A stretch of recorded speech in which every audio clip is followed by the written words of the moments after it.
بسم الله الرحمن الرحيم. إنما يستجيب الذين يسمعون والموتى يبعثهم الله ثم إليه يرجعون. وقالوا لولا نزل عليه آية من ربه قل إن الله قادر على أن ينزل آية ولكن أكثرهم لا يعلمون. وما من دابة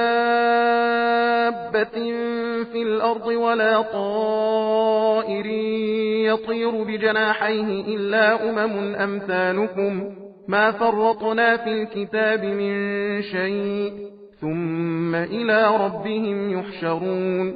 والذين كذبوا بآياتنا صم وبكم في الظلمات من يشاء الله يضلله ومن يشاء يجعله على صراط مستقيم. قل أرأيتكم إن أتاكم عذاب الله أو أتتكم الساعة أغير الله تدعون إن كنتم صادقين بل إياه تدعون فيكشف ما تدعون إليه إن شاء وتنسون ما تشركون. ولقد أرسلنا إلى من قبلك فأخذناهم بالبأساء والضراء لعلهم يتضرعون فلولا إذ جاءهم بأسنا تضرعوا ولكن قست قلوبهم وزين لهم الشيطان ما كانوا يعملون. فلما نسوا ما ذكروا به فتحنا عليهم أبواب كل شيء حتى إذا فرحوا بما أوتوا أخذناهم بغتة فإذا هم مبلسون.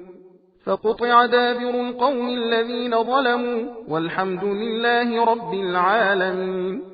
قل أرأيتم إن أخذ الله سمعكم وأبصاركم وختم على قلوبكم من إله غير الله يأتيكم به انظر كيف نصرف الآيات ثم هم يصدفون.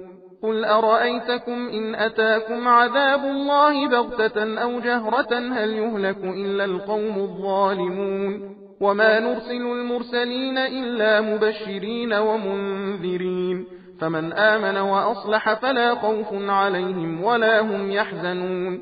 والذين كذبوا بآياتنا يمسهم العذاب بما كانوا يفسقون. قل لا أقول لكم عندي خزائن الله ولا أعلم الغيب ولا أقول لكم إني ملك إن أتبع إلا ما يوحى إلي قل هل يستوي الأعمى والبصير أفلا تتفكرون. وأنذر به الذين يخافون أن يحشروا إلى ربهم ليس لهم من دونه ولي ولا شفيع لعلهم يتقون. सबील कुरान हिदायत का रास्ता।